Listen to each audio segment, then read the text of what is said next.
Hi and welcome back to first code YouTube channel. आज हम लोग स्टार्ट कर रहे हैं जावा का प्रैक्टिकल सीरीज और ये है जावा प्रैक्टिकल सीरीज का फर्स्ट लेक्चर। तो आज हम लोग एक क्रिएट करेंगे basic Java program that is hello universe और देखेंगे कि उसमें सारे जो वर्ड्स हैं सारे जो कीवर्ड्स है उसका मतलब क्या होता है, उसका मीनिंग क्या होता है। तो सबसे पहले हमने आपको जावा इंस्टॉल करने के लिए बता दिया है। तो आप अगर आपके पीसी में जावा इंस्टॉल नहीं है, जेडीके इंस्टॉल नहीं है, तो सबसे पहले आप जाकर उस वीडियो को देखें और जेडीके को इंस्टॉल कर लें। अगर आपका जेडीके इंस्टॉल है तो आप यहाँ से बिगिन कर सकते हैं। तो सबसे पहले हम क्या करेंगे, अपने लैपटॉप में नोटपैड को ओपन कर लेंगे।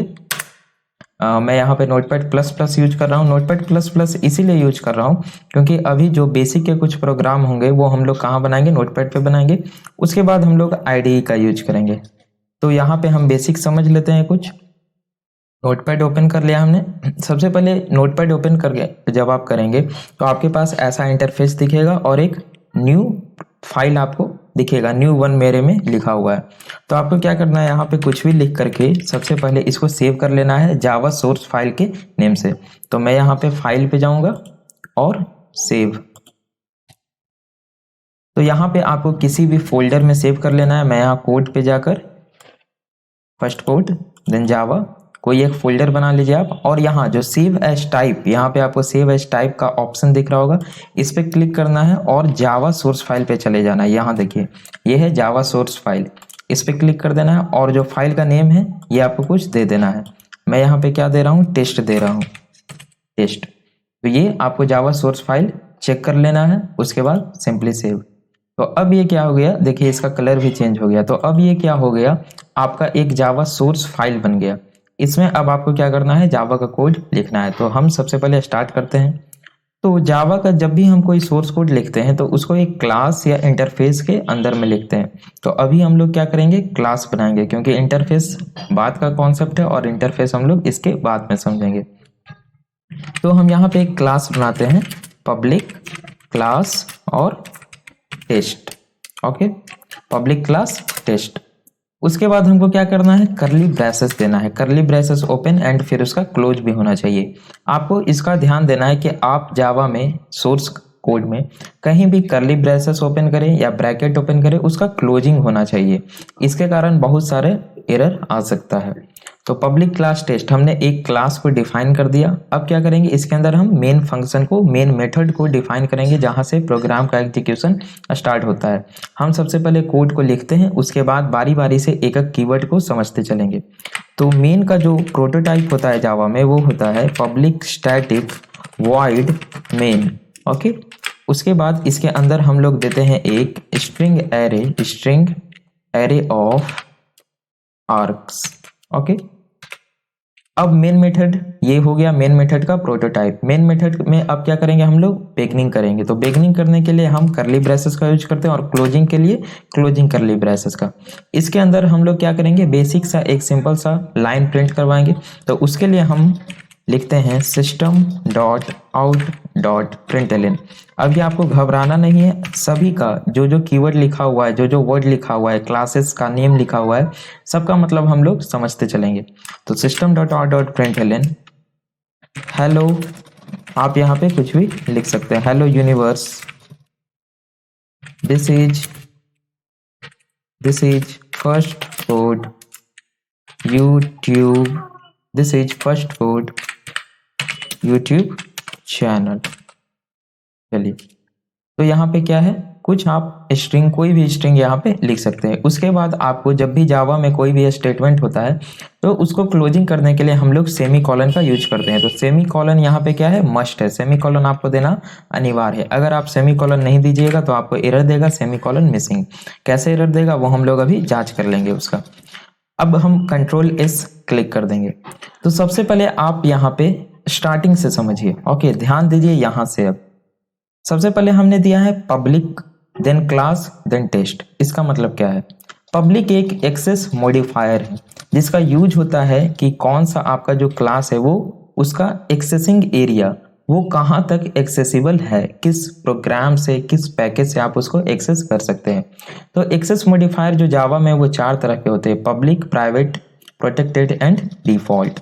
तो ये सारे जो एक्सेस मॉडिफायर हैं वो हम थ्योरेटिकल वाला जो प्लेलिस्ट चल रहा है उसमें डिस्कस करेंगे, जब एक्सेस मॉडिफायर का टॉपिक हम लोग डिस्कस करेंगे। तो यहाँ पे आपको समझ लेना है पब्लिक का मतलब क्या है। पब्लिक का मतलब है कि आपका ये जो क्लास है वो हर जगह से एक्सेसिबल है। पब्लिक मीन्स इसको कोई भी एक्सेस कर सकता है।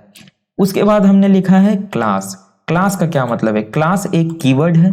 क्लास एक, जब हमने कीवर्ड रिजर्व्ड वर्ड्स हम लोग पढ़ रहे थे थ्योरेटिकल वाले में, तो हमने क्लास का डिस्कस किया था। क्लास जो कीवर्ड है यूज होता है क्लास को डिफाइन करने के लिए। उसके बाद जो टेस्ट लिखा हुआ है वो क्या है? क्लास का नेम है। आप यहाँ पे कोई भी वैलिड जावा आइडेंटिफायर को दे सकते हैं। क्लास का नेम आपका कुछ भी हो सकता है। अब यहाँ पे क्या है? पब्लिक क्लास टेस्ट है। यहाँ पे अगर हम पब्लिक हटा दें तो क्लास का नेम हम कुछ भी दे सकते हैं, और अगर हम पब्लिक लगाएं तो क्लास का नेम हमें टेस्ट ही देना होगा। टेस्ट का मतलब क्या कि जो हमारा सोर्स फाइल का नेम है वही देना होगा। ऐसा क्यों, अभी थोड़ी देर बाद देखेंगे। पहले हम लोग बेसिक डिस्कस कर लेते हैं। पब्लिक आगे हम क्या किए हैं, उसके बाद क्लास का हम लोग स्टार्टिंग किए हैं और क्लास का यहाँ पे एंड है। अगर आप किसी चीज का, किसी ब्लॉक का स्टार्ट कर रहे हैं करली ब्रेसेस से, फिर उसको आपको एंड करना अनिवार्य है। तो हमने यहाँ पे स्टार्टिंग किया है, यहाँ पे एंड कर दिया है। आप लोगों के लिए भी रिकमेंडेड है जब आप किसी क्लास का, किसी इंटरफेस का स्टार्टिंग करें तो उसी वक्त उसका क्लोजिंग भी कर दें। उसके बाद हमने क्या किया है, एक मेन मेथड को डिफाइन किया है। अब ये मेन मेथड है क्या, इसको आपको एकदम ध्यान से समझना है। Public static void main string array of arcs, ये क्या है? एक स्ट्रिक्ट रूल है जावा में कि अगर आपको मेन मेथड डिफाइन करना है तो इसी स्ट्रिक्ट जो रूल है इसी को फॉलो करना पड़ेगा। ये जो प्रोटोटाइप है मेन मेथड का ये प्री डिफाइन है, फिर भी ये स्ट्रिक्ट है। इसमें हम लोग थोड़ा बहुत चेंज कर सकते हैं। क्या कर सकते हैं वो हम लोग अभी देखेंगे। सबसे पहले जो मेन मेथड है ये है public static void main string array of arcs. ये जो प्रोटोटाइप है, ये जो सन माइक्रो सिस्टम जिसने जावा को क्रिएट किया था उसके द्वारा प्री डिफाइन किया गया। अब उन्होंने इस तरह का प्रोटोटाइप क्यों रखा है इसको हम लोग समझ लेते हैं थोड़ा। सबसे पहले उन्होंने बोला है कि आपका जो मेन मेथड है वो पब्लिक होना चाहिए। पब्लिक होने का तात्पर्य क्या है? पब्लिक यहाँ पे इसलिए रखा गया है क्योंकि हमने अभी डिस्कस किया था कि पब्लिक का मतलब क्या है कि आपका जो क्लास है, जो मेथड, जो इंटरफेस, वो कहीं से भी एक्सेसिबल हो सकता है। तो हमने जेवीएम के कॉन्सेप्ट में पढ़ा था कि जो हम जब प्रोग्राम को एग्जीक्यूट करवाते हैं तो वो जेवीएम की रिस्पॉन्सिबिलिटी होती है उसको एग्जीक्यूट करवाना, और कंपाइलर की रिस्पॉन्सिबिलिटी उसको कंपाइल करवाना। तो जब जेवीएम इसको एग्जीक्यूट करवाए तो जेवीएम मेन मेथड को कहीं से भी एक्सेसिबल कर सके, इसीलिए मेन मेथड को क्या रखा जाता है? पब्लिक रखा जाता है। समझ गए आप लोग? मेन मेथड को पब्लिक किस लिए रखा जाता है? ताकि रन टाइम पे जो जेवीएम हो वो कहीं से भी इसको एक्सेस कर सके। उसके बाद है स्टैटिक। मेन मेथड के प्रोटोटाइप में स्टैटिक दिया गया है। स्टैटिक क्यों दिया गया है? इसीलिए क्योंकि जब हम लोग आगे पढ़ेंगे ऑब्जेक्ट का कॉन्सेप्ट जैसे इसके आगे, तो आप लोग समझेंगे कि अगर किसी क्लास को, अगर किसी मेथड को या अगर किसी वेरिएबल को, किसी क्लास में अगर किसी मेथड को या अगर किसी वेरिएबल को हमने स्टैटिक डिफाइन कर दिया तो हम उस क्लास का बिना ऑब्जेक्ट बनाए सिर्फ क्लास नेम से उस मेथड या उस वेरिएबल को एक्सेस कर सकते हैं। समझे आप लोग? दोबारा बोलते हैं, अगर हमने ये एक क्लास है पब्लिक क्लास टेस्ट, इसके अंदर में किसी भी मेथड को, किसी भी वेरिएबल को अगर हमने स्टैटिक डिफाइन किया है तो इसका मतलब ये है कि हम उसको बिना ऑब्जेक्ट बनाए सिर्फ क्लास के नेम से ही एक्सेस कर सकते हैं। तो इसीलिए इसको स्टैटिक बनाया गया है ताकि जो जेवीएम है वो सिर्फ क्लास नेम से इसको क्या कर सके? एक्सेस कर सके। हम जब एग्जीक्यूट करवाते हैं, जेवीएम को कमांड देते हैं तो क्या देते हैं? जावा, उसके बाद क्लास का नेम। अभी हम लोग जस्ट सीएमडी पे रन करवाएंगे तो देखेंगे, तो उस समय हम लोग उसको सिर्फ क्लास नेम प्रोवाइड करते हैं। तो जेवीएम जो है सिर्फ क्लास नेम से ही क्या कर सके? मेन को एक्सेस कर सके। इसीलिए हम लोग स्टैटिक प्रोटोटाइप, जो सन माइक्रो सिस्टम थे उन्होंने स्टैटिक प्रोटोटाइप डिफाइन किया। आगे है वॉइड। अब वॉइड क्यों डिफाइन किया गया है? क्योंकि जो हमारा मेन मेथड है वो जेवीएम को कुछ रिटर्न नहीं करता है। सिंपल सी बात है, जावा में अगर हमारा कोई भी मेथड रिटर्न कुछ नहीं करता है अपने कॉलिंग मेथड को, तो वो क्या करता है? वॉइड प्रोटोटाइप का यूज करता है। वॉइड का यूज इसलिए किया जाता है, जो प्रीवियस प्रोग्रामिंग लैंग्वेज थे उसमें अगर हम कुछ नहीं लिखते हैं, यहाँ पे अगर हटा देते हैं तो बाय डिफॉल्ट इंट हो जाता है, लेकिन जावा में ऐसा नहीं है। जावा में आपको वॉइड देना कंपलसरी है। उसके बाद मेन। तो मेन क्या है? मेथड का नेम है। अब ये जो मेन है ये सन माइक्रो सिस्टम के द्वारा प्री डिफाइंड है कि आपको मेन मेथड का नेम मेन ही रखना है।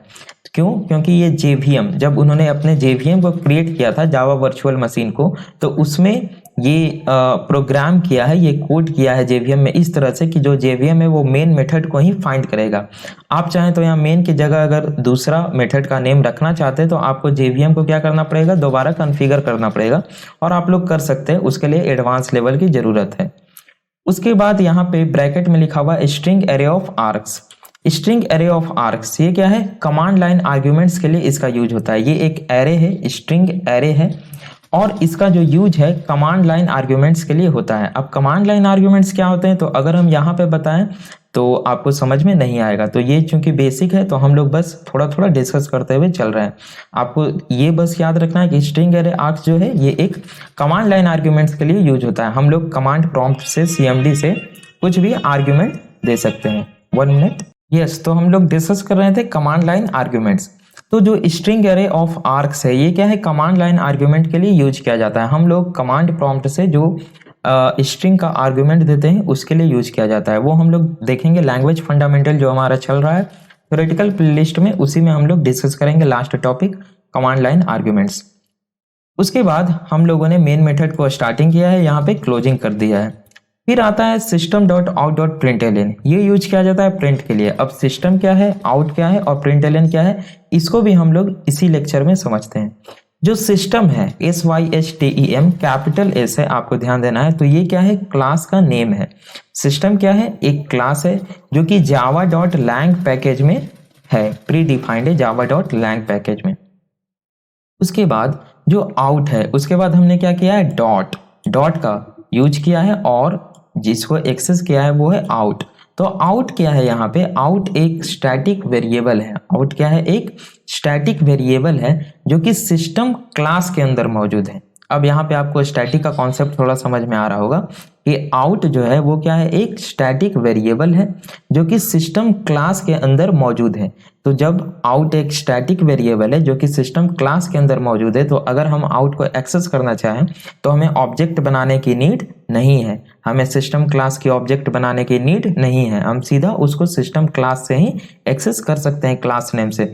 तो हमने क्या किया? सिस्टम क्लास नेम लिखा डॉट आउट। अगर आप यहाँ से यहाँ तक समझें, यहाँ से यहाँ तक सिस्टम डॉट आउट, तो इसका मतलब क्या हुआ? हम आउट जो स्टैटिक वेरिएबल है उसको एक्सेस करना चाह रहे हैं सिस्टम डॉट आउट कमांड लिख करके। अब आगे जो है आउट जो था वो तो स्टैटिक वेरिएबल था, और जो इसका टाइप होता है, जैसे हमने बनाया इंट एक्स, तो एक्स किस टाइप का है? इंट टाइप का है। उसी प्रकार जो आउट स्टैटिक वेरिएबल है ये प्रिंट स्ट्रीम टाइप का है। अब प्रिंट स्ट्रीम क्या है? प्रिंट स्ट्रीम अगेन एक क्लास है। तो आउट क्या है? आपको उतना भी ज़्यादा बेसिक ही आपको समझना है, एडवांस में जाने की नीड नहीं है। फिर भी थोड़ा थोड़ा कॉन्सेप्ट आपको समझ के रखना है, क्योंकि ये सब एग्जाम में पूछा जा सकता है या इंटरव्यू में आपसे थोड़ा बहुत पूछा जा सकता है। तो सिस्टम क्या था? सिस्टम एक क्लास था जो कि java.lang पैकेज में प्री डिफाइंड है। जो आउट है, आउट क्या है? एक स्टैटिक वेरिएबल है ऑफ टाइप प्रिंट स्ट्रीम। ये प्रिंट स्ट्रीम टाइप का है जो कि सिस्टम क्लास के अंदर मौजूद है, इसलिए हमने सिस्टम डॉट आउट लिखा और आउट को एक्सेस कर लिया। अब println क्या है? println एक मेथड है। println एक मेथड है। मेथड मीन्स क्या? जावा में हम लोग जो है फंक्शन को मेथड बोलते हैं। ओके, फंक्शन को मेथड बोलते हैं। तो जब भी हम मेथड बोले तो आपको समझना है वही फंक्शन। तो println क्या है? println एक मेथड है जो कि प्रिंट स्ट्रीम क्लास में मौजूद है। ओके, इसलिए हम लोग क्या कर सकते हैं? आउट पे इसको लगा सकते हैं। तो हमने system dot out dot println लिखा, जो कि क्या करता है?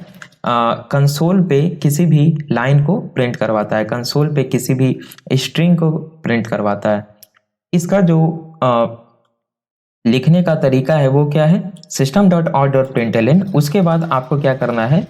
ब्रैकेट्स स्टार्ट करने हैं और किसी भी स्ट्रिंग को उसके अंदर लिख देना है। तो हमने स्ट्रिंग को लिखने का तरीका डिस्कस किया था, डेटा टाइप जब हमने पढ़ा था रिजल्ट वर्ड, और लिटरल्स में डिस्कस किया था। ये क्या है? यहाँ से यहाँ तक आपको ध्यान देना है, ये यहाँ से यहाँ तक क्या है? एक स्ट्रिंग लिटरल है। हमने स्ट्रिंग लिटरल जब डिस्कस किया था, छोटा सा कॉन्सेप्ट, तो उसमें देखा था कि anything in Java which is written under double quotes, है ना। जावा में कोई भी चीज जो डबल क्वोट्स के अंदर में लिखा हुआ है वो क्या है? एज ए स्ट्रिंग ट्रीट होता है, by default as a string literal. तो ये यहाँ से यहाँ तक एक स्ट्रिंग है। उसके बाद हमने इसको सेमीकोलन से क्लोज कर दिया, और यहाँ तो आप देख ही चुके हैं, ये मेन का क्लोजिंग है और ये टेस्ट का क्लोजिंग है। तो ये था आपका सिंपल सा बेसिक जावा प्रोग्राम।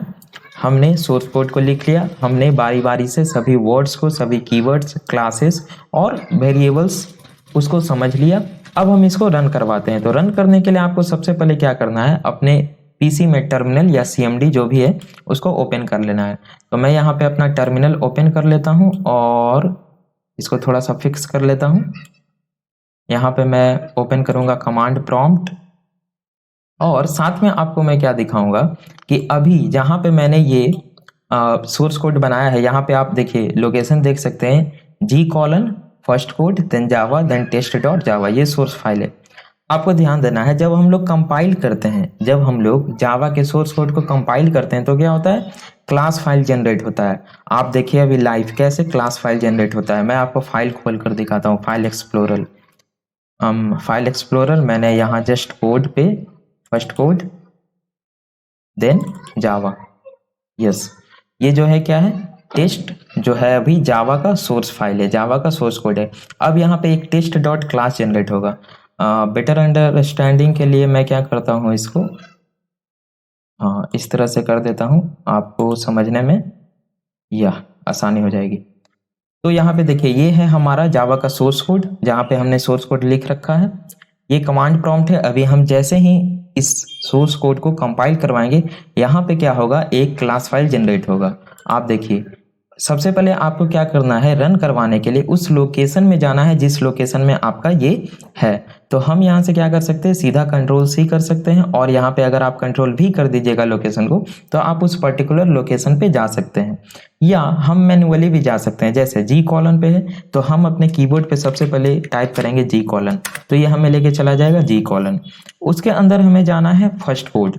तो किसी भी फोल्डर के अंदर हम लोग सीएमडी के थ्रू हम लोग किसी फोल्डर के अंदर जाने के लिए cd कमांड का यूज करते हैं। तो हम लोग लिखेंगे cd और फर्स्ट कोड। तो हम लोग क्या करेंगे, इस फोल्डर के अंदर चले जाएंगे, चले गए। अब हमें जाना है इसके अंदर, अगेन एक फोल्डर है जावा नेम का, तो उसके अंदर जाना है। तो हम लोग क्या लिखेंगे, cd जावा। तो हम लोग फाइनली इस फोल्डर के अंदर पहुंच चुके हैं, हम लोग सीएमडी पे इस फोल्डर के अंदर पहुंच चुके हैं। अब हमें क्या करना है, ये जो टेस्ट जावा सोर्स कोड है इसको कंपाइल करवाना है। तो आपको ये ध्यान देना है कि हम लोग जावा सोर्स कोड को कंपाइल करने के लिए क्या करते हैं, जावा सी कमांड का यूज करते हैं। जावा सी का मतलब क्या, जावा कंपाइलर। जावा कंपाइलर को कॉल करने के लिए जावा सी कमांड का यूज करते हैं। तो हम लोग क्या यहाँ पे क्या लिखेंगे, जावा सी, ओके, जावा सी। और जो आपका सोर्स कोड का नेम है, तो हमारे सोर्स कोड का नेम क्या था, यहाँ आपको ध्यान देना है, लिखा हुआ है टेस्ट डॉट जावा, यहाँ भी है अभी टेस्ट डॉट जावा। तो हम लोग यहाँ पे लिख लेंगे टेस्ट डॉट जावा। हमने टेस्ट डॉट जावा लिख लिया। अब जैसे ही आप एंटर करेंगे, अभी देखिएगा आप यहाँ पे ध्यान दीजिएगा, आप यहाँ पे अभी क्या है, एक सोर्स कोड है, यहाँ पे क्या होगा, एक क्लास फाइल जनरेट होगा। मैं यहाँ पे एंटर करता हूँ, देखा आपने क्लास फाइल क्या हुआ, यहाँ पे जेनरेट हो गया। तो जब आप जावा के सोर्स कोड को कंपाइल करते हैं तो क्या होता है, एक क्लास फाइल जेनरेट होता है जो कि बाइट कोड में होता है। इसको हम लोग रीड नहीं करते हैं, इसीलिए ये प्लेटफॉर्म इंडिपेंडेंट भी होता है। जब हमने प्लेटफॉर्म इंडिपेंडेंट का कॉन्सेप्ट बताया था, अब हम यहाँ पे ज़्यादा डिस्कस नहीं करते हैं, लेक्चर बहुत ज़्यादा लंबा हो जाएगा। आप उस पे जाइए, बेसिक वाले पे, आई थिंक फर्स्ट लेक्चर था वो जावा का, उसमें हमने डिस्कस किया था क्यों प्लेटफॉर्म इंडिपेंडेंट होता है। अब जब हमको रन करवाना होता है, इस क्लास फाइल को रन करवाने के लिए हम लोग JVM रन करवाता है ना, जावा वर्चुअल मशीन। तो उसको कॉल करने के लिए हम लोग क्या करते हैं, सिंपली टाइप करते हैं जावा, देन अपने जो क्लास फाइल का नेम है उसको हम लोग लिखेंगे। तो हमारा जो क्लास फाइल है उसका नेम क्या है, टेस्ट। तो हम लोग लिखेंगे यहाँ पे टेस्ट। यहाँ पे आपको एक ध्यान देने वाली बात है, जब हम लोग सोर्स कोड को कंपाइल करवाते हैं तो हम लोग लिखते हैं जावा सी, सोर्स कोड का name with extension, means test dot Java, उसका एक्सटेंशन के साथ नेम लिखते हैं। लेकिन जब हम लोग क्लास फाइल को एग्जीक्यूट करवाते हैं JVM के द्वारा, तो क्या करते हैं, जावा कमांड लिखें और उसके बाद सिर्फ क्लास फाइल का नेम लिखते हैं, एक्सटेंशन नहीं देते हैं डॉट क्लास, ये आपको ध्यान देना है। तो जब हम जावा टेस्ट देंगे तो क्या होगा, सबसे पहले यहाँ पे हम समझ लेते हैं, अभी हम एंटर नहीं कर रहे हैं। सबसे पहले क्या होगा कि JVM जो है वो मेन मेथड को, इस क्लास में मेन मेथड को खोजेगा। तो मेन मेथड यहाँ पे मिल गया, उसके अंदर आएगा उसके अंदर इसको जो सबसे पहला कमांड मिलेगा वो मिलेगा system.out.println, जिसका मतलब ये समझेगा, जिसका मतलब है कि कंसोल पे जो स्ट्रिंग है इसके अंदर में उसको प्रिंट करना है। तो जो अंदर में लिखा हुआ है hello universe this is first code YouTube channel, ये आपके कंसोल पे प्रिंट हो जाएगा। कैसे प्रिंट होगा, मैं अभी एंटर मारूंगा, आप लोग देखिए एंटर। या कंग्रेचुलेट, आपने अपना जावा का फर्स्ट प्रोग्राम क्रिएट कर लिया है और उसको सक्सेसफुली रन भी करवा लिया है।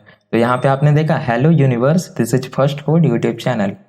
तो कंग्रेचुलेट आप सभी को जो ये लेक्चर देख रहे हैं, आपने जावा का अपना पहला प्रोग्राम बढ़िया से बिल्ड किया है और इसको रन भी करवा लिया है। तो अब हम यहाँ पे कुछ थोड़ा बहुत छेड़खानी करते हैं। देखिए हमने यहाँ पे अभी बोला था पब्लिक, आपको ये सारा चीज़ समझ में आ गया है ना? अगर नहीं समझ में आया है तो आप लेक्चर को फिर से जहाँ से मैंने स्टार्ट किया, शुरू से नहीं, जहाँ से ये स्टार्ट हुआ है ना, ये वाला कॉन्सेप्ट, वहाँ से आप फिर से रिवर्स कीजिए इसको। ओके, तो public static void main, public static void main सबसे पहले हम समझ लेते हैं। ये जो हमने बोला था मेन का जो है स्ट्रिक्ट प्रोटोटाइप होता है, फिर भी हम यहाँ पे ना थोड़ा बहुत जो है चेंजिंग कर सकते हैं। चेंजिंग क्या कर सकते हैं, पब्लिक स्टैटिक की जगह हम लोग स्टैटिक पब्लिक भी लिख सकते हैं। ये जावा में होता है कि जावा में आप जब किसी भी एक्सेस मॉडिफायर, एक्सेस स्पेसिफायर है ना, या फाइनल लगा रहे हैं, ये सारे कीवर्ड का यूज करें तो उसको आप किसी भी सीक्वेंस में लिख सकते हैं। सीक्वेंस यहाँ पे मैटर नहीं करता है, यहाँ पे मैटर करता है कि आप किस तरीके से यूज कर रहे हैं, सही तरीका यूज करें या नहीं कर रहे हैं। तो यहाँ पे देखिए हम जो है स्टैटिक पहले कर देते हैं और पब्लिक को बाद में कर देते हैं, static and then public. Okay, अब यहाँ पे इसको कंट्रोल एस मैंने किया, ये सेव हो गया। यहाँ पे अगेन मैं कंपाइल करवाऊंगा जावा सी टेस्ट डॉट जावा, ध्यान देना है आपको। सक्सेसफुली कंपाइल हो गया ये। अब इसको रन करवाने के लिए मैं क्या लिखूंगा, Java test hello universe this is first code YouTube channel. तो देखा आपने, ये हमने, अच्छा हम क्या करते हैं यहाँ पे स्ट्रिंग को चेंज कर सकते हैं, क्योंकि कुछ लोग समझ सकते हैं कि सर जो है ना पहले वाला आउटपुट ही शो करवा रहे हैं। तो यहाँ पे हम क्या करते हैं, यहाँ पे लिख देते हैं हेलो यूनिवर्स की जगह हेलो वर्ल्ड, हेलो बिहार। अच्छा बिहारी हम, hello Bihar this is first code YouTube channel. Then I control S, इसको अगेन हम लोग कंपाइल करवाएंगे जावा सी टेस्ट डॉट जावा लिखकर एंटर करेंगे। सक्सेसफुली कंपाइल हो गया। हम लोग इसको रन करवाएंगे जावा टेस्ट लिख के, या hello Bihar this is first code YouTube channel. तो देखा आपने, मैं पहले वाला आउटपुट शो नहीं करवा रहा था। हम लोग स्टैटिक पब्लिक लिख सकते हैं, पब्लिक स्टैटिक की जगह। आगे जो स्ट्रिंग एरे ऑफ आर्क्स है, स्ट्रिंग एरे ऑफ आर्क्स है, ये क्या है, एक स्ट्रिंग एरे है और स्ट्रिंग एरे का नेम क्या है, आर्क्स। तो ये जो आर्क्स है ये प्री डिफाइन नहीं है, ये कोई स्ट्रिक्ट नहीं है कि आपको जो स्ट्रिंग एरे का नेम है वो आर्क्स ही रखना है। आप यहाँ पे कोई भी वैलिड जावा आइडेंटिफायर लिख सकते हैं। जैसे मैं यहाँ पे अपना नेम लिख दे रहा हूँ शुभम, ओके शुभम। अब इसको हम अगेन क्या करेंगे, रन करवाएंगे। इस बार यहाँ हेलो बिहार की जगह हेलो इंडिया कर देते हैं, hello India this is first code YouTube channel, control S. अब यहाँ पे क्या होना चाहिए, हेलो इंडिया प्रिंट होना चाहिए अगर मेरा जो सोर्स कोड है वो सही है तो सबसे पहले हम लोग इसको कंपाइल करेंगे जावा सी टेस्ट डॉट जावा। आप लोग को अगर देखने में दिक्कत हो रही है तो मैं यहाँ पे इसको क्लियर कर दे रहा हूँ, क्लियर, ओके कोई बात नहीं है। जावा सी टेस्ट डॉट जावा, जावा सी टेस्ट डॉट जावा, ये क्या हुआ, सक्सेसफुली कंपाइल हो गया। और ओके जावा टेस्ट, अगर हम लोग इसको अब रन करवाएंगे तो क्या प्रिंट होना चाहिए, हेलो इंडिया। तो यहाँ पे देखिए hello India this is first code YouTube channel. तो देखना आपने यहाँ पे थोड़े बहुत चेंजिंग जो है हो सकते हैं, लेकिन जो प्रोटोटाइप है, जो मेन प्रोटोटाइप है वो स्ट्रिक्ट है। इसमें अगर आप कुछ भी चेंज करेंगे तो आपको सिंपल सा एक एरर मिलेगा। क्या एरर मिलेगा, उस एरर के पहले हम लोग एक बात को समझ लेते हैं। क्या बात है वो ये है कि अगर हम लोग किसी क्लास में मेन मेथड को डिफाइन ना करें, अगर हम लोग किसी क्लास में मेन मेथड को डिफाइन ना करें तो क्या वो सक्सेसफुली कंपाइल करेगा, क्या करेगा, हम लोग देख लेते हैं। मैं यहाँ पे क्या कर रहा हूँ, इसको कंट्रोल एक्स कर दे रहा हूँ, और सॉरी पूरा हो गया, कंट्रोल जेड, यहाँ से यहाँ तक जो मेन मेथड है इसको कंट्रोल एक्स कर दिया। अब इसको कंट्रोल एस, ये सिंपल एक प्लेन क्लास है, इसके अंदर कुछ नहीं है। अब इसको मैं अगर कंपाइल करूं तो क्या ये कंपाइल होगा? बिल्कुल कंपाइल होगा। यस, आप देख सकते हैं यहाँ पे मुझे कोई भी एरर देखने को नहीं मिला है। क्यों नहीं मिला है? क्योंकि जो मेन मेथड होता है, आप ध्यान दीजिए, अभी तुरंत हम बोले थे जो हम लोग जावा सी टेस्ट डॉट जावा लिखते हैं, इस कमांड का मतलब क्या हुआ? इस कमांड का मतलब हुआ हम कह रहे हैं वही कंपाइलर जो मेरा सोर्स कोड है उसको रन कर, उसको तुम क्या करवाओ? कंपाइल करवाओ। उसको क्या करो? कंपाइल करवाओ, बाइट कोड जनरेट करो, बस उसका यही काम है। हम लोग मेन मेथड का यूज कब करते हैं? मेन मेथड का यूज कब होता है? जब हम जेवीएम को बोलते हैं, वो जेवीएम मेरा जो बाइट कोड है उसको क्या करो? तुम रन करवाओ। तब जेवीएम खोजता है, जेवीएम सर्च करता है कि मेन मेथड कहाँ पे है आपके क्लास में, इस क्लास को आप रन करवाना चाह रहे हैं, उस क्लास में मेन मेथड कहाँ पे है। तो अगर जेवीएम को मेन मेथड नहीं मिलता है तो वो क्या करता है? रन टाइम एक्सेप्शन थ्रो करता है। ओके, एरर में कंपाइल टाइम एरर और रन टाइम एक्सेप्शन दोनों अलग अलग चीज़ है, अलग अलग कॉन्सेप्ट है। जब हम लोग एक्सेप्शन हैंडलिंग पढ़ रहे होंगे तो वहाँ पे देखेंगे, तो आपको घबराना नहीं है। तो अगर अब हम इसको क्या करें? कंपाइल करवाएं तो कोई एरर देखने को नहीं मिला। जब हम इसको रन करवाएंगे तो यहाँ पे हमें रन टाइम एक्सेप्शन देखने को मिलेगा। क्या? अगर 1.5 I think 1.7 version, yes 1.7 version के पहले अगर हम रन करवा रहे होते तो एरर क्या आता? No such method error colon main. लेकिन 1.7 वर्जन के बाद और कोलैबोरेट कर दिया गया और अच्छा एरर, मतलब लाइन बहुत अच्छे से लिख कर आता है। क्या मिलेगा हम लोग को कि class main method not found in class test. Okay, please define main method as public static void main string array args. तो आप देख सकते हैं यहाँ पे अगर मैं लिखूं जावा, सॉरी यहाँ नहीं, यहाँ पे अगर मैं लिखूं जावा टेस्ट, हम इसको क्या कर रहे हैं? एग्जीक्यूट करवा रहे हैं जिसमें मेन मेथड नहीं है, तो एरर मिलेगा main method not found in class test, main method not found in class test, please define the main method as public static void main string array args. तो देखा आपने, यहाँ पे बहुत अच्छा तरीका से हम लोग को रन टाइम एक्सेप्शन देखने को मिल रहा है। तो आप लोग को अगर कहीं भी एरर या एक्सेप्शन देखने को मिले तो आप लोग को घबराना नहीं है, उसको अच्छे से पढ़ना है।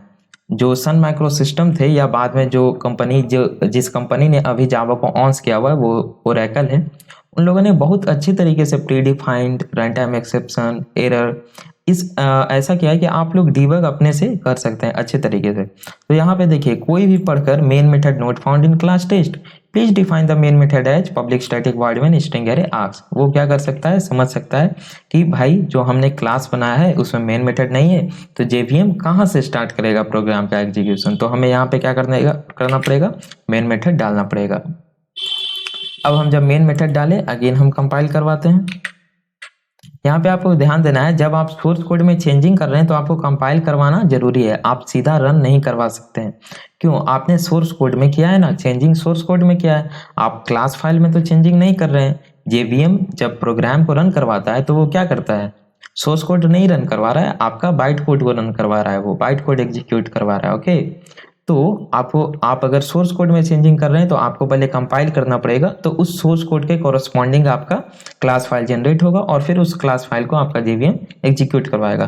तो हमने क्या किया? इसमें चेंजिंग किया है, हमने इस सोर्स कोड में चेंजिंग किया है, तो हम यहाँ पे क्या करेंगे? अपने जो कमांड क्या कर रहे थे हमने अपने सोर्स कोड में चेंजिंग किया है, तो हम क्या करेंगे? कंपाइल करवाएंगे इसको फर्स्ट। तो कंपाइल करवा लिए हमने, अब क्या करेंगे? इसको हम लोग रन करवाएंगे जावा टेस्ट। शायद मैंने कंट्रोल एस नहीं किया है यहाँ पे, हाँ यस, कंट्रोल एस नहीं किया है। तो अगेन हम लोग यहाँ पे कंपाइल करवाएंगे Java C test dot Java and then Java test. Yes, hello India, this is first code YouTube channel.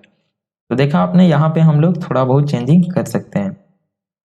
यहाँ पे एक बात आती है कि क्या हम बिना मेन मेथड के कंसोल पे कुछ लाइन प्रिंट करवा सकते हैं क्या? ये इंटरव्यू में बहुत बार ये क्वेश्चन पूछा गया, एग्जाम में भी आपसे पूछा जा सकता है कि without main method is it possible to print some line in console in जावा?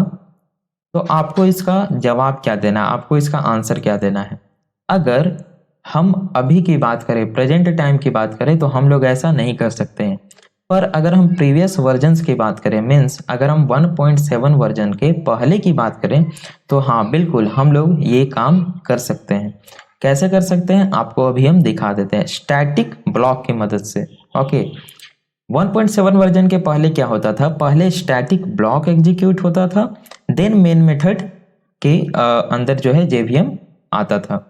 लेकिन 1.7 वर्जन से क्या हो गया, जो सन माइक्रो सिस्टम है उन्होंने क्या किया कि नहीं, आपके अगर सोर्स कोड में मेन मेथड नहीं है तो क्या होगा, आपको एरर मिलेगा, आपको क्या होगा, एरर मिलेगा। तो यहाँ पे हम देख लेते हैं, मेरे पीसी पे 1.5 वर्जन मैंने इंस्टॉल करके रखा है। तो मैं जाऊँगा सिस्टम सी पे, यहाँ पे मैं जाऊँगा सिस्टम सी के अंदर, मैं जाऊँगा प्रोग्राम फाइल्स पे, प्रोग्राम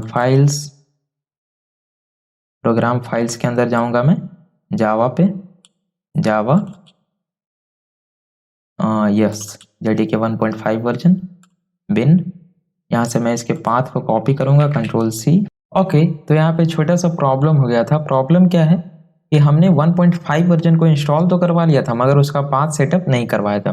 तो किसी भी जावा वर्जन का टेम्पोररी पाथ सेटअप करवाने के लिए हम लोग कमांड प्रॉम्प्ट पे कमांड लिखते हैं सेट पाथ इक्वल्स, फिर उसका जो बिन फाइल है उसका लोकेशन। तो मैं यहाँ पे 1.5 वर्जन के बिन फाइल के अंदर हूँ, तो मैं इसके पाथ को कॉपी करूँगा और यहाँ पे पेस्ट। तो ये क्या हुआ, अब जो मेरा जावा का वर्जन है वो क्या हो गया, 1.5 वर्जन पे स्ट्रिक्ट हो गया। अब हम टेम्पोररी, तो अब हम देखेंगे यहाँ पे 1.5 वर्जन पे, अगर यहाँ पे मैं मेन मेथड को ना भी लिखूं और यहाँ पे एक स्टैटिक ब्लॉक बना दूं जिसके अंदर अगर मैं किसी भी कमांड को लिखूं तो वो सबसे पहले एग्जीक्यूट हो जाएगा। system.out.println ऑफ, मैं यहाँ पे लिख दे रहा हूँ शुभम। तो अब क्या होगा, चूंकि ये 1.5 वर्जन है तो 1.5 वर्जन में हमने क्या देखा था कि सबसे पहले क्या होता है, जेवीएम जब एग्जीक्यूट करवाने जाता है किसी भी बाइट कोड को तो वो सबसे पहले स्टैटिक ब्लॉक को सर्च करता है। स्टैटिक ब्लॉक में जितने स्टेटमेंट है सबसे पहले उसे एग्जीक्यूट करवाएगा, देन वो मेन मेथड को फाइंड करेगा। तो यहाँ पे क्या होगा, अभी सबसे पहले हम इसको कंपाइल करवाते हैं। तो कंपाइलेशन में तो पहले 1.7 वर्जन के बाद भी कोई एरर नहीं आता है। अच्छा, यहाँ लिखा गया, कोई बात नहीं। कंपाइलेशन में 1.7 वर्जन के बाद भी कोई एरर नहीं है क्योंकि जो हमारा जावा का कंपाइलर है उसे मेन मेथड से कोई मतलब नहीं है। तो Java C test dot Java compiles fine. अब अगर हम इसको रन करवाएं जावा टेस्ट तो क्या होगा, तो सबसे पहले जेवीएम इस बाइट कोड, जो इसका बाइट कोड जनरेट हुआ है अभी तुरंत हमने जब इसको कंपाइल करवाया तो सबसे पहले स्टैटिक ब्लॉक को सर्च किया। स्टैटिक ब्लॉक यहाँ है, इसके अंदर आएगा और इसमें जितने स्टेटमेंट है, 1 स्टेटमेंट है, प्रिंट हो रहा है शुभम, तो शुभम प्रिंट हो जाएगा। देन क्या करेगा, ये मेन मेथड को फाइंड करेगा। अगर इसे मेन मेथड मिल गया तो फिर वहां से प्रोग्राम का एग्जीक्यूशन स्टार्ट। अगर नहीं मिला तो क्या करेगा, रन टाइम एक्सेप्शन थ्रो करेगा। रन टाइम एक्सेप्शन क्या जनरेट करेगा, ये जो 1.7 वर्जन के पहले यानी जो 1.5 वर्जन में एक्सेप्शन आता होगा, I think no such method error colon main, वो यहाँ पे जनरेट होगा। तो हम इसको रन करवाते हैं। Yes, as it is. यहाँ पे क्या हुआ, सबसे पहले स्टैटिक ब्लॉक के अंदर आया। स्टैटिक ब्लॉक का जो लाइन था, स्टेटमेंट था system.out.println ऑफ शुभम, तो यहाँ पे क्या हुआ देखिए आप, शुभम प्रिंट हो गया। उसके बाद जो हमारा जेवीएम था वो गया मेन मेथड को सर्च करने के लिए, पर यहाँ तो इस क्लास में हमने मेन मेथड को डिफाइन ही नहीं किया है। तो जब मेन मेथड को हमने डिफाइन ही नहीं किया है तो इसने क्या किया, रन टाइम एक्सेप्शन दे दिया, exception in thread main java.lang.no such method error colon main। अब अगर हम यहाँ पे क्या कर सकते हैं, जो स्टैटिक ब्लॉक है, जो हमारा जो जेवीएम है वो सबसे पहले स्टैटिक ब्लॉक के सारे स्टेटमेंट को एग्जीक्यूट करवाता है। अगर मैं यहीं पे जेवीएम को एग्जीक्यूट करवा दूं तो हमें ये एक्सेप्शन भी देखने को नहीं मिलेगा। Let's see, system dot exit of 0, let's see what happened. System dot exit of 0, हम यहाँ पे क्या कर रहे हैं, स्टैटिक ब्लॉक में ही जेवीएम को एग्जिट करवा दे रहे हैं। तो हमें जेवीएम जो है ये स्टैटिक ब्लॉक में एंटर करेगा, स्टेटमेंट प्रिंट करवाएगा और फिर एग्जिट हो जाएगा। तो ये मेन मेथड को सर्च ही नहीं करेगा, तो ये हमें एक्सेप्शन देखने को नहीं मिलेगा। इसको मैंने सेव किया और इसको अगेन मैं कंपाइल करवाऊंगा Java C test dot Java, yes compiles fine. और जब मैं इसको रन करवाऊंगा अभी जावा टेस्ट, यस, यहाँ पे क्या हुआ, सिंपली शुभम प्रिंट हो गया। अगर मैं यहाँ पे आउटपुट चेंज कर दूं, लिख दे रहा हूं मैं शुभम कुमार, चलिए इसको मैंने कंट्रोल लिस्ट किया, अगेन मैं इसको कंपाइल करवाऊंगा, Java C test dot Java, yes compiles fine. अब यहाँ पे हम क्या करेंगे, इसको अगर रन करवाएंगे तो शुभम कुमार प्रिंट हो जाएगा, यस शुभम कुमार प्रिंट हुआ और तुरंत जेवीएम क्या हुआ, एग्जिट हो गया। इसको मेन मेथड सर्च करने का मौका ही नहीं मिला, ये स्टैटिक ब्लॉक में ही एग्जिट कर गया, तो ये हम लोग को एक्सेप्शन देखने को भी नहीं मिला। पर यही अगर मैं अपने प्रीवियस वर्जन पे चला जाऊं, जो कि था जावा का 17 वर्जन, जो कि अभी लेटेस्ट है, बिन, इसको मैं कॉपी कर लूँ यहाँ से, कंट्रोल सी, और इसको मैं पहले क्लियर कर दे रहा हूँ, हाँ, सेट पाथ इक्वल्स, यस। अब क्या हो गया, 17 वर्जन पे चला गया। अब देखिए अगर मैंने स्टैटिक ब्लॉक लिखा है तो क्या होगा, यहाँ पे तो कोई हम लोग को कंपाइल्ड एरर देखने को नहीं मिलेगा, क्योंकि कंपाइलर को इससे कोई मतलब नहीं है। कंपाइलर होता है सोर्स कोड को बाइट कोड में जनरेट करने के लिए, जावा सी टेस्ट डॉट जावा, कोई दिक्कत नहीं है। पर अगर मैं इसको रन करवाऊं तो क्या होगा, यहाँ पे हम लोग को एक्सेप्शन मिलेगा, जावा टेस्ट। ओके, ये 17 वर्जन पे आई थिंक नहीं हुआ है, यस 17, मैं इसको बंद कर दे रहा हूँ, अगेन ओपन, यस यस, इसको मैं क्या करूँगा, फिट कर दूंगा यहाँ पे।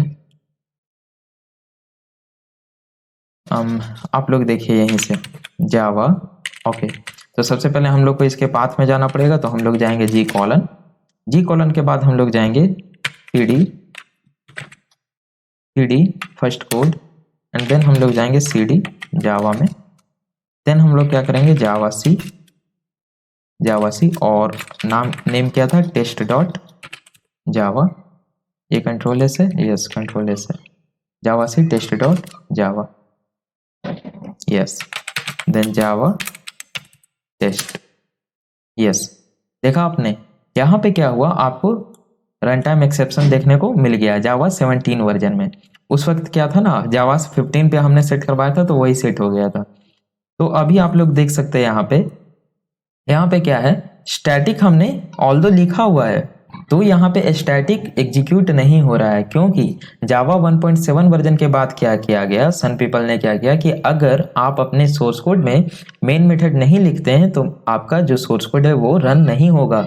ऑल्दो स्टैटिक आप लिख सकते हैं, स्टैटिक नहीं भी लिख सकते हैं, होगा क्या, सबसे पहले जो जेवीएम है वो क्या करेगा, मेन मेथड को सर्च करेगा, मेन मेथड है, ओके, उसके बाद आपका स्टैटिक ब्लॉक एग्जीक्यूट होगा, देन मेन मेथड एग्जीक्यूट होगा।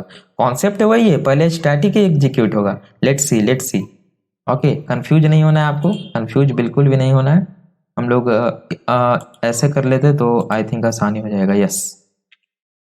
अभी जो हमारा जावा है वो 17 वर्जन पे चल रहा है, तो हमने 1.5 वर्जन पे क्या देखा था, मतलब 1.7 वर्जन के पहले वाले पे क्या देखा था, एक क्विक ओवरव्यू ले लेते हैं हम, कि अगर हम किसी भी सोर्स कोड में बिना मेन मेथड के कंसोल पे लाइन को प्रिंट करवा सकते हैं, कैसे, स्टैटिक ब्लॉक के माध्यम से। अगर हम स्टैटिक ब्लॉक में कोई भी स्टेटमेंट लिखते हैं तो 1.7 वर्जन के पहले जो जेवीएम था वो क्या करता था, सबसे पहले स्टैटिक ब्लॉक जाएगा, स्टैटिक ब्लॉक को सर्च करेगा, उसमें जितने स्टेटमेंट है सबको एग्जीक्यूट करवाएगा, देन वो मेन मेथड को सर्च करेगा और मेन मेथड को एग्जीक्यूट करवाएगा। 1.7 वर्जन के बाद क्या हुआ, 1.7 वर्जन के बाद क्या हुआ, ध्यान से समझिए आप लोग। 1.7 वर्जन के बाद जब हम किसी सोर्स कोड नहीं, किसी भी क्लास फाइल को, किसी भी बाइट कोड को एग्जीक्यूट करवा रहे हैं, तो क्या होगा, सबसे पहले जेवीएम सर्च करेगा कि मेन मेथड है या नहीं है, मेन मेथड मिल गया, ओके, फिर स्टैटिक ब्लॉक है, अगर है तो स्टैटिक ब्लॉक के सारे स्टेटमेंट एग्जीक्यूट होंगे, देन मेन मेथड के एग्जीक्यूट होंगे, लेकिन होंगे पहले स्टैटिक ब्लॉक के ही, लेकिन सर्च पहले होगा कि मेन मेथड है या नहीं है। जैसा आप लोगों ने अभी यहाँ देखा, हमने स्टैटिक ब्लॉक लिखा हुआ है, लेकिन अगर मैं इसको कंपाइल करवा के रन करवा रहा हूँ, जावा सी टेस्ट डॉट जावा कंपाइल, और मैं इसको अगर रन करवा रहा हूँ, ओके, जावा टेस्ट, तो क्या हो रहा है, यहाँ पे एरर देखने को मिल रहा है। ऑल्दो अगर मैं इसको हटा दे रहा हूँ अभी, ये यहाँ से एग्जिट हो जाएगा। यहाँ पे अब मैं क्या कर रहा हूँ, एक मेन मेथड लिख रहा हूँ, okay, main method, public main method का प्रोटोटाइप क्या था, आप लोग सोचते जाइए। Public static void main string, है ना, स्ट्रिंग एरे ऑफ आर्क्स, यही था ना। उसके बाद हम लोग इसके अंदर में कुछ और प्रिंट करवाते हैं, system dot out dot println of others define. Now अब क्या होगा, अब आपको ध्यान देना है, control S, yes control S. अब आपको ध्यान देना है अब होगा क्या यहाँ पे, क्योंकि 1.7 वर्जन के बाद का है, जावा 17 है। तो सबसे पहले जब हम लोग कंपाइल करेंगे, कंपाइलेशन में नो प्रॉब्लम, पहले कंपाइल कर लिया जाए, Java C test dot Java, yes compiles fine. तो अब यहाँ पे होगा क्या, जब हम इसको एग्जीक्यूट करवाएंगे क्लास फाइल को, तो जावा 17 का जो जेवीएम है वो सबसे पहले सर्च करेगा, मेन मेथड है, यस इसमें मेन मेथड है। अब सर्च करेगा क्या कोई स्टैटिक ब्लॉक भी है, हाँ स्टैटिक ब्लॉक भी है। तो भाई स्टैटिक ब्लॉक में जो है पहले उसको एग्जीक्यूट करवा लेते हैं। तो स्टैटिक ब्लॉक के जितने स्टेटमेंट है, यहाँ पे एक स्टेटमेंट है शुभम कुमार प्रिंट हो रहा है, तो शुभम कुमार यहाँ पहले कंसोल पे प्रिंट होगा, देन मेन मेथड की ओर जाएगा और मेन मेथड के सारे स्टेटमेंट को एग्जीक्यूट करवाएगा। तो मेन मेथड में यहाँ पे आदर्श दिव्यम को हम लोग प्रिंट करवा रहे हैं, तो आदर्श दिव्यम कंसोल पे प्रिंट हो जाएगा। तो जो आउटपुट आएगा वो क्या आएगा, शुभम कुमार देन आदर्श दिव्यम। तो यहाँ पे हम अगेन इसको क्या कर रहे हैं, रन करवाते हैं जावा टेस्ट। तो देखा आप लोगों ने, सबसे पहले जो आउटपुट आया वो क्या आया, शुभम कुमार आया, उसके बाद आदर्श दिव्यम आया। ऐसा क्यों हुआ, ऐसा क्यों हुआ, अभी आप लोगों ने यहाँ पे खुद देखा था, एरर आया था अगर हमने सिर्फ स्टैटिक ब्लॉक रखा था। तो कॉन्सेप्ट वही है, जावा का जब भी हम लोग बाइट कोड जेवीएम रन करवाएगा तो पहले स्टैटिक ब्लॉक में जितने स्टेटमेंट है वो सारे स्टेटमेंट एग्जीक्यूट होंगे, बशर्ते आपके जो बाइट कोड है, जो आपने सोर्स कोड लिखा है उसमें मेन मेथड होना चाहिए। ये जावा 1.7 वर्जन के बाद कंपलसरी कर दिया गया कि अगर मेन मेथड आपके सोर्स कोड में नहीं है तो आपका जो बाइट कोड है वो रन नहीं करेगा, और अगर आपके मेन मेथड में है, आपके सोर्स कोड में मेन मेथड है तो वो सक्सेसफुली रन करेगा। तो कॉन्सेप्ट क्या हुआ, जावा 1.7 वर्जन के पहले वाले और जावा 1.7 वर्जन से, सबसे पहले जेवीएम क्या करेगा 1.7 वर्जन के पहले, सबसे पहले बाइट कोड में जाएगा, है ना, सबसे पहले बाइट कोड में जाएगा, उसके बाद स्टैटिक ब्लॉक को एग्जीक्यूट करवाएगा, सारे स्टैटिक ब्लॉक के कमांड जो है उसको एग्जीक्यूट करवाएगा स्टेटमेंट को।